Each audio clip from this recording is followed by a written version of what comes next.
안녕하세요. 오늘은 정말 가슴 아픈 사연을 가지고 왔습니다. 75세 어머님의 사연인데요. 평생을 함께 일구어온 남편과의 마지막 재산, 강남 한복판의 상가 건물이 가족을 갈라놓게 된 이야기입니다. 남편과 함께 허허벌판이던 강남에 땅을 사서 일군 건물. 그 수익으로 두 아들을 의사와 경영인으로 키워내셨죠. 하지만 남편이 돌아가신 후 자식들의 본 모습이 드러나기 시작합니다. 어머님을 요양원으로 보내고 건물을 차지하려는 계획. 자식들의 배신으로 무너질 뻔한 어머님은 결국 놀라운 결정을 내리시게 됩니다. 과연 어떤 일들이 있었던 걸까요? 오늘 이야기를 들으시며 떠오르는 경험이나 생각이 있으시다면 댓글로 함께 나눠주세요. 여러분의 진심 어린 이야기가 누군가에게 큰 힘과 위로가 될 수 있습니다. 또 시간 되신다면 구독과 좋아요로 응원해 주시면 정말 감사하겠습니다. 지금부터 어머님의 사연을 들려드리겠습니다. 병실의 차가운 공기가 온몸을 감싸고 있었습니다. 창밖으로 비치는 희미한 달빛 아래 저는 또다시 잠 못 이루는 밤을 보내고 있었습니다. 병실 TV에서는 자정을 알리는 뉴스가 끝나가고 있었습니다. 75년을 살아오면서 이렇게 마음이 무거웠던 적이 있었을까요? 자식들의 마지막 방문이 끝나고 복도에 울리던 발자국 소리가 멀어진 지 한참이 지났지만 귓가에는 아직도 그들의 차가운 목소리가 맴돌고 있었습니다. 평생을 함께 일구어온 남편과의 마지막 재산, 강남 한복판의 상가 건물이 이렇게 우리 가족을 갈라놓을 줄은 몰랐습니다. 처음에는 효도한다며 수시로 찾아오더니 이제는 노골적으로 재산을 요구하는 모습에 가슴이 미어졌습니다. 밤마다 천장을 바라보며 생각했습니다. 제가 뭘 그렇게 잘못 키웠는지, 무엇이 잘못된 것인지. 갑자기 찾아온 당뇨 합병증으로 입원한 지 한 달. 이 시간은 오히려 제게 깨달음을 주었습니다. 자식들의 본 모습을 알게 해준 시간이었으니까요. 간호사들의 수군거림으로 알게 된 이야기들이 가슴을 후벼 팠습니다. 아들들이 의사를 찾아가 저희 상태가 위중하다며 입원을 연장해달라고 했다는 것. 그리고 요양원 입소를 위한 진단서를 요청했다는 것까지. 병실 창가에 놓인 가방을 뒤져보니 요양원 팸플릿이 잔뜩 들어 있었습니다. 자식들은 제가 모르는 줄 알았겠지요. 하지만 복도 끝에서 나누던 그들의 대화는 이미 제 귀에 들어와 있었습니다. 작은 아들은 이미 건물을 담보로 은행 대출을 알아보고 있었고, 큰 며느리는 건물 관리인을 물색하고 있었습니다.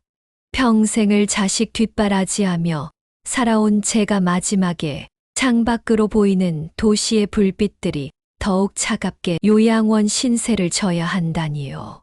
느껴졌습니다. 밤이면 밤마다 식은땀이 흐르고 가슴이 답답했습니다. 하지만 서랍에는 이미 변호사와 상담한 이제는 달라질 것입니다. 침대 옆 서류들이 가지런히 정리되어 있었습니다. 전 재산을 장학재단에 기부하기로 한 저의 결심을 담은 서류들이었습니다.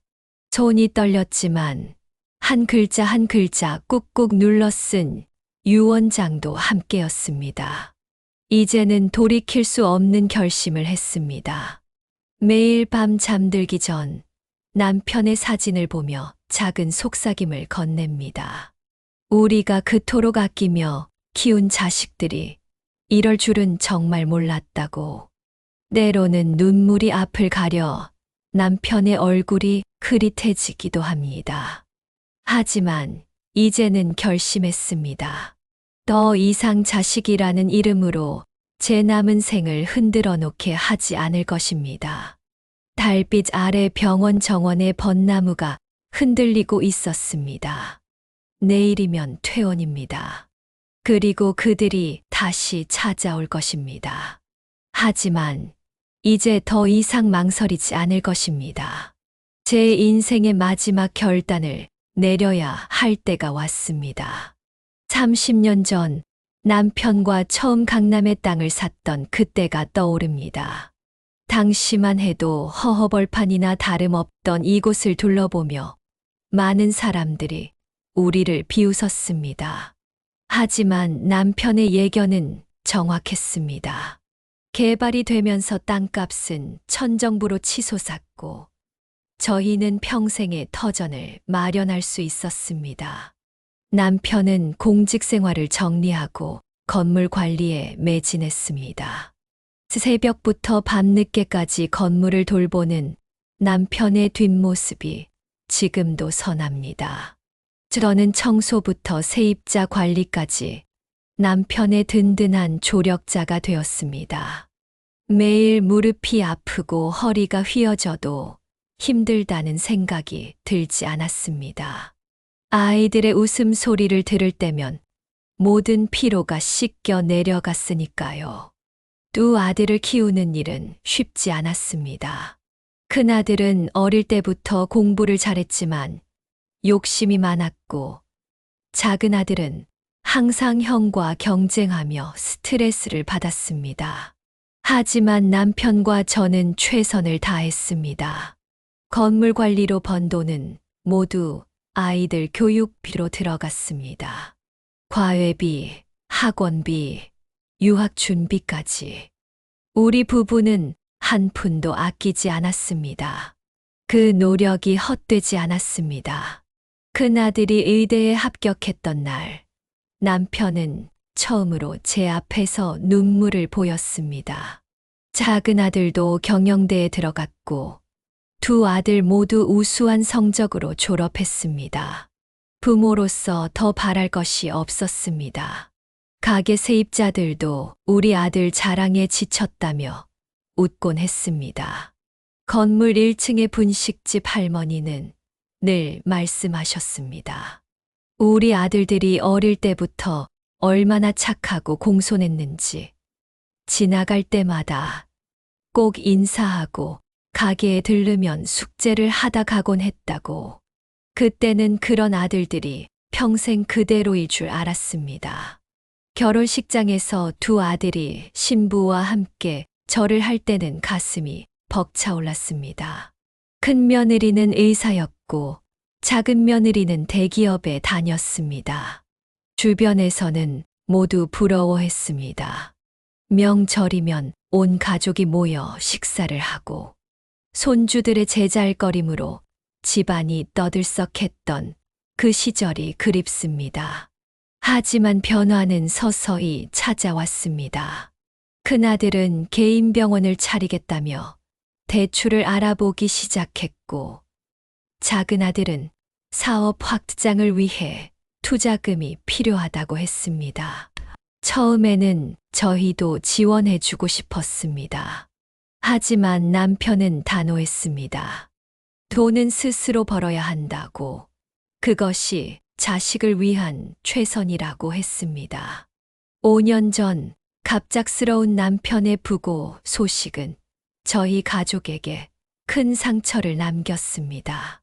평소 무뚝뚝하고 깐깐하기로 소문난 남편이었지만 임종 직전에는 제 손을 꼭 잡고 마지막 부탁을 남겼습니다. 당신에게 모든 걸 맡기오. 아이들은 이미 자신의 몫을 해냈으니 이제는 당신 인생을 살아요. 그때는 그 말씀이 무슨 의미인지 정확히 알지 못했습니다. 장례식이 끝나고 한동안은 평화로웠습니다. 자식들은 가끔 들러 안부를 묻고 건물 관리도 제가 맡아서 해냈습니다. 남편이 남긴 꼼꼼한 관리 노트 덕분에 큰 어려움 없이 건물을 운영할 수 있었습니다. 오히려 세입자들은 사모님이 더 꼼꼼하시다며 좋아했습니다. 처음으로 균열이 생긴 것은 큰아들의 개원이 실패하고 나서였습니다. 거액의 빚을 졌다며 도움을 요청했고, 작은 아들도 사업 확장 자금이 필요하다고 했습니다. 그때부터 자식들의 태도가 달라지기 시작했습니다. 수시로 찾아와 건물 관리가 힘들지 않냐며 걱정하는 듯 했고, 통장 관리나 재산 상황을 물어보기 시작했습니다. 남편의 유품을 정리하다 발견한 낡은 일기장에는 자식들에 대한 걱정이 빼곡히 적혀 있었습니다. 돈의 맛을 알아버린 큰 놈, 욕심이 과한 작은 놈이라는 표현들이 가슴을 후벼 팠습니다. 그제야 남편의 마지막 당부가 이해되기 시작했습니다. 매일 밤 창가에 앉아 도시의 불빛을 바라보며 생각합니다. 우리가 그토록 아끼며 키운 자식들이 이렇게 변할 줄은 몰랐다고. 돈 앞에서 이렇게 냉정해질 줄은 상상도 못했다고. 남편의 사진을 보며 한숨 짓는 날이 많아졌습니다. 이제야 그의 마지막 말씀이 가슴에 와닿습니다. 당신 인생을 살라던 그 말의 의미를. 작년 추운 겨울날이었습니다. 큰아들은 갑자기 찾아와 피부과를 차리고 싶다며 건물 담보 대출을 요청했습니다. 이미 한 번의 개원 실패를 겪은 터라 걱정이 되었습니다. 더구나 남편이 그토록 아끼던 건물을 담보로 잡자는 말에 쉽게 승낙할 수 없었습니다. 처음에는 단호히 거절했습니다. 하지만 큰아들은 포기하지 않았습니다. 매일같이 찾아와 제 건강을 걱정한다며 요양원 팸플릿을 가져왔고, 건물 관리가 힘들지 않냐며 도와주겠다고 했습니다. 큰며느리도 갑자기 달라졌습니다. 매일 반찬을 해오고 청소를 도와주겠다며 집안 구석구석을 살피기 시작했습니다. 세입자들의 전화가 하나둘 걸려오기 시작했습니다. 1층 분식집 할머니, 2층 옷가게 사장님, 3층 학원 원장님까지 20년 넘게 함께 해온 세입자들이었습니다. 관리비가 갑자기 오른다는 이야기, 임대차 계약을 변경하려 한다는 이야기들이었습니다. 알고 보니 큰아들이 세입자들을 만나 자신이 곧 건물을 물려받을 것이라며 기존 계약을 무시하고 새로운 조건을 제시했다고 했습니다. 그 즈음 작은 아들도 찾아왔습니다. 주식 투자로 5억을 잃었다며 도움을 요청했습니다. 두 아들은 서로 경쟁하듯 건물을 담보로 대출을 받자고 했습니다. 심지어 오래된 세입자들을 내보내고 권리금을 받아 빚을 갚자는 끔찍한 제안까지 했습니다. 제가 30년간 정성으로 관리해온 이 건물이 자식들에게는 그저 돈덩어리로만 보이는 모양이었습니다. 당뇨 합병증은 그렇게 찾아왔습니다. 평소 혈당 관리를 잘 해왔지만 자식들로 인한 스트레스가 쌓이면서 건강이 급격히 나빠졌습니다. 어느 날 아침 현기증과 함께 의식을 잃었고 응급실에 실려왔습니다. 의사는 당장 입원해야 한다고 했지만 자식들의 반응은 차가웠습니다. 큰 병원 비용이 부담된다며 동네 의원으로 옮기자고 했습니다. 입원실에서 보내는 시간이 늘어날수록 더 많은 진실이 드러났습니다. 밤마다 복도 끝에서 들려오는 아들들의 대화, 간호사들이 전해주는 이야기들. 자식들은 제가 정신이 온전할 때 서둘러 처리해야 한다며 요양원에 보내고 건물은 팔자는 계획을 세우고 있었습니다. 건물 관리인 박 씨는 눈물을 글썽이며 찾아왔습니다. 20년 동안 한결같이 건물을 지켜온 그였기에 제 아들들의 행태가 더욱 가슴 아팠다고 했습니다. 아들들이 이미 부동산과 접촉해 건물 매각을 알아보고 있다는 것, 심지어 제 도장을 몰래 복제해 은행에서 대출 상담까지 받았다는 충격적인 사실을 전해 주었습니다. 가장 큰 배신은 요양원 계약금을 걸어두었다는 사실이었습니다.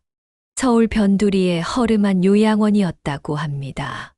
간호사가 전해준 이야기로는 제 건강 상태가 위중하다는 허위 진단서를 때려 했다고 합니다.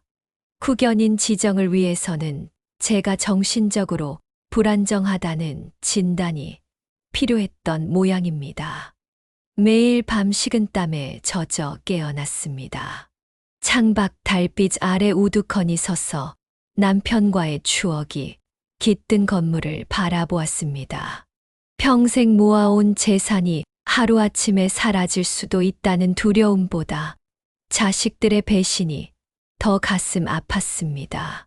남편이 그토록 경계하던 일들이 현실이 되어가고 있었습니다. 병실의 찬 공기를 가르고 들려오는 한밤중의 소곤거림, 그리고 아침이면 다시 시작되는 가식적인 효도. 이제는 모든 것이 거짓으로 보였습니다. 창밖으로 보이는 도시의 불빛처럼 차갑고 냉정한 자식들의 모습에 마침내 결심을 하게 되었습니다. 이제는 제가 스스로를 지켜야 할 때라고. 퇴원 전날 마지막 결단을 내렸습니다. 새벽부터 찾아온 변호사와 함께 모든 서류를 정리했습니다. 지난 한 달간 제가 수집한 증거들을 하나하나 살펴보았습니다. 자식들의 불법적인 행각을 담은 녹음 파일, 세입자들의 증언을 담은 진술서, 허위 진단서를 요구했던 증거, 도장을 복제한 은행 직원의 증언까지 모든 것이 완벽했습니다. 전국의 장학재단들을 꼼꼼히 살펴보며 제 재산을 기부할 곳을 찾았습니다. 특히 의대생들을 위한 장학금 제도가 눈에 들어왔습니다. 부모의 경제적 어려움으로 학업을 포기하는 의대생들이 많다는 설명에 마음이 아팠습니다. 돈 때문에 꿈을 포기하는 학생이 없기를 바라는 마음으로 그곳을 선택했습니다. 장학재단 이사장과의 면담도 가졌습니다. 제 의지를 설명하고 앞으로 이 장학금이 어떻게 운영될지 꼼꼼히 챙겼습니다. 특히 자식들이 훗날 이 결정을 뒤집으려 할 때를 대비해 법적으로 완벽한 장치를 마련했습니다. 이 사장은 제 진심이 전해졌는지 눈시울을 붉히며 고개를 끄덕였습니다. 공증 과정은 특히 신중했습니다. 자식들이 제 정신 감정을 문제 삼을 것을 대비해 3군데 대학병원의 정신과 진단서를 준비했습니다. 모두 제가 온전한 판단력을 가지고 있다는 내용이었습니다. 유언장도 세부를 작성해 각기 다른 법무법인에 보관했습니다. 오후가 되자 예상대로 자식들이 찾아왔습니다. 서류를 들고 온 그들의 얼굴에는 여유가 가득했습니다. 이제 자신들의 계획이 성공할 거라고 믿었나 봅니다. 큰아들은 월 초부터 부동산 중개업자와 만나 건물 매각을 상담했다는 것도 알고 있었습니다. 작은아들은 이미 대출 심사가 끝났다는 소식도 들었습니다. 그들은 제 침대 맡에 앉아 그동안의 불효를 빌며 눈물까지 보였습니다. 하지만 그들의 연기는 더 이상 저를 속일 수 없었습니다. 제가 먼저 입을 열었습니다. 모든 재산을 장학재단에 기부하기로 했다는 사실을 차분히 전했습니다. 순간 병실 안의 공기가 얼어붙었습니다. 큰아들의 얼굴이 창백하게 변했고 작은아들은 자리에서 벌떡 일어났습니다. 며느리들은 서로를 쳐다보며 당황한 기색이 역력했습니다. 그들의 계획이 모두 물거품이 되는 순간이었습니다. 변호사가 준비한 서류들을 보여주었습니다. 이미 법적 절차는 모두 끝난 상태였습니다. 세 군데 대학병원의 정신과 진단서, 각기 다른 법무법인에 보관된 공증된 유언장, 그리고 장학재단과의 협약서까지 자식들의 눈에서 도끼가 서렸습니다. 그들이 준비했던 모든 계획이 들통난 것도 보여주었습니다. 허위 진단서를 요구했던 증거, 도장 복제 증거, 불법 대출 상담 내역 세입자들 협박한 증거까지 모든 것이 녹음되어 있었고 문서로 정리되어 있었습니다. 법원에 제출할 준비도 이미 끝난 상태였습니다. 순간 큰아들이 자리에서 일어나 소리를 질렀습니다. 작은 아들은 책상을 내리치며 위협했습니다. 하지만 더 이상 그들의 협박은 저를 흔들 수 없었습니다. 오히려 그들의 난동이 CCTV에 고스란히 담기고 있다는 사실에 마음이 편했습니다. 병실 문을 닫고 나가는 자식들의 뒷모습을 보며 눈물이 흘렀습니다. 슬픔의 눈물이 아닌 이제야 자유로워졌다는 해방감의 눈물이었습니다. 창밖으로 저 문은 해가 붉게 물들었습니다. 마치 제 인생의 새로운 장이 시작됨을 알리는 것만 같았습니다. 남편의 사진을 바라보며 작은 미소를 지었습니다. 여보, 이제야 제대로 된 결정을 했네요. 평생을 함께 일구어온 우리의 재산이 누군가의 꿈을 이뤄주는 디딤돌이 된다고 생각하니 마음이 따뜻해졌습니다. 밤새 내리는 비 소리를 들으며 오랜만에 편안한 잠을 청할 수 있었습니다. 퇴원한 지 한 달이 지났습니다. 제가 평생을 살아온 강남의 복잡한 거리를 떠나 양평의 조용한 시골집으로 거처를 옮겼습니다. 큰 결심이었지만 이곳에서의 새로운 삶이 이렇게 평화로울 줄은 몰랐습니다. 매일 아침 새소리에 눈을 뜨고 작은 텃밭을 가꾸는 일상이 저를 치유해주고 있습니다. 달력에 동그라미를 치며 하루하루를 보내고 있습니다. 아침이면 텃밭에 나가 상추와 고추를 돌보고 오후에는 동네 어르신들과 태극권을 배웁니다. 저녁이면 마을 회관에서 하는 노래교실에도 나갑니다. 처음에는 어색했지만 이제는 제 차례가 되면 망설임 없이 마이크를 잡습니다. 장학재단을 통해 첫 장학생들이 선발되었다는 소식을 들었습니다. 가난한 의대생 2명, 간호학과 학생 3명이 첫 장학생으로 뽑혔다고 합니다. 한 달에 한 번씩 장학생들과 만나는 시간을 가집니다. 어머니가 청소일을 하며 등록금을 마련한다는 의대생, 택시 운전사인 아버지의 사고로 휴학을 고민하던 간호학과 학생, 그들의 사연을 들을 때마다 제 선택이 옳았음을 다시 한번 확신하게 됩니다. 자식들과는 더 이상 연락하지 않습니다. 처음에는 매일같이 협박성 전화가 왔고 내용 증명 우편물이 쏟아졌습니다. 정신감정을 다시 받아야 한다며 법원에 신청서를 넣기도 했습니다. 하지만 변호사의 치밀한 준비 덕분에 모든 시도는 실패로 돌아갔습니다. 이제는 달에 한 번 정도 형식적인 우편물만 오고 있습니다. 건물의 세입자들은 제 결정을 전폭적으로 지지해 주었습니다. 1층 분식집 할머니는 매달 한 번씩 직접 손수 만든 김치를 보내주십니다. 2층 옷가게 사장님은 장학생들을 위한 교복 지원을 자청하셨고 3층 학원 원장님은 장학생들에게 무료로 강의를 해주겠다고 하셨습니다. 20년 넘게 함께 해온 세입자들이 자식보다 더 따뜻한 정을 보여주고 있습니다. 건물 수익금 전액을 장학금으로 사용하기로 한 결정에 세입자들 모두 기뻐하며 더 열심히 가게를 운영하겠다고 합니다. 오히려 임대료를 자발적으로 인상하겠다는 제안까지 해주셨지만 저는 정중히 거절했습니다. 대신 각자의 자리에서 최선을 다해 달라고 부탁드렸습니다. 시골집 마당에는 작은 장미정원을 만들었습니다. 남편이 생전에 장미를 참 좋아했었죠. 매년 결혼기념일마다 빨간 장미 한 송이를 건네던 그 모습이 아직도 선합니다.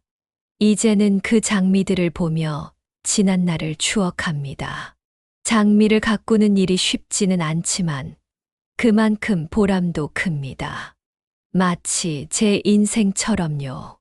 얼마 전 장학재단에서 기쁜 소식이 왔습니다. 첫 장학생 중 한 명이 의사고시에 합격했다는 소식이었습니다. 그 학생이 보낸 편지에는 이런 글이 적혀 있었습니다. 할머니의 기부로 저에게 새로운 삶을 주셨습니다. 저도 할머니처럼 의미 있는 삶을 살고 싶습니다. 앞으로 시골 마을에서 농민들을 돌보는 의사가 되고 싶습니다. 편지를 읽고 나서 텃밭에 나가 한참을 울었습니다. 기쁨의 눈물이었습니다.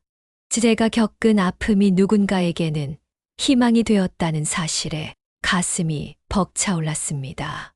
돈이 전부가 아니라는 것을, 그리고 그 돈이 더 의미 있는 곳에 쓰일 수 있다는 것을 깨달았습니다. 이제는 매주 금요일마다 장학생들과 독서 모임도 갖습니다. 그들과 함께 책을 읽고 이야기를 나누다 보면 제가 오히려 더 많은 것을 배웁니다. 젊은이들의 순수한 열정과 꿈이 저를 다시 살아나게 합니다. 그들은 저를 장미 할머니라고 부릅니다. 장미처럼 아름답지만 가시도 있는 강인한 할머니라고요. 매일 저녁 노을이 질 때면 정원의 의자에 앉아 장미향을 맡습니다. 그리고 생각합니다. 이제야 진정한 제 삶을 살고 있다고. 비록 늦은 결단이었지만 저의 마지막 선택이 누군가에게 희망이 되었다는 사실에 가슴이 따뜻해집니다. 남편의 사진 앞에 장미 한 송이를 꽂으며 이야기합니다. 여보, 이제야 정말 행복해요. 우리가 평생 모은 재산이 좋은 곳에 쓰이고 있어요. 당신이 늘 바라던 대로요. 창밖으로 들려오는 새소리를 들으며 미소 짓습니다. 이것이 진정한 행복이구나 하고 생각하며 오늘도 감사한 마음으로 하루를 마무리합니다. 오늘 들려드린 70 어머님의 사연 어떠셨나요? 자식들의 배신으로 큰 상처를 받으셨지만 그 아픔을 딛고 새로운 삶을 시작하신 어머님. 결국 그 선택이 수많은 학생들의 꿈을 이뤄주는 희망이 되었습니다. 어쩌면 인생은 이런 게 아닐까요? 우리를 아프게 했던 순간들이 때로는 더 큰 행복으로 가는 전환점이 되기도 하는 것처럼요.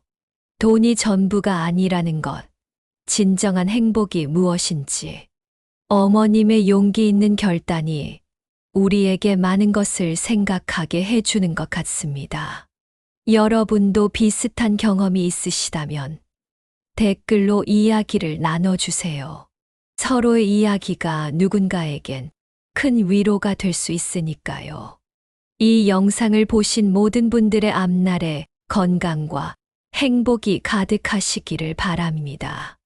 구독과 좋아요, 알림 설정해 주시면 다음에도 좋은 사연으로 찾아뵙겠습니다.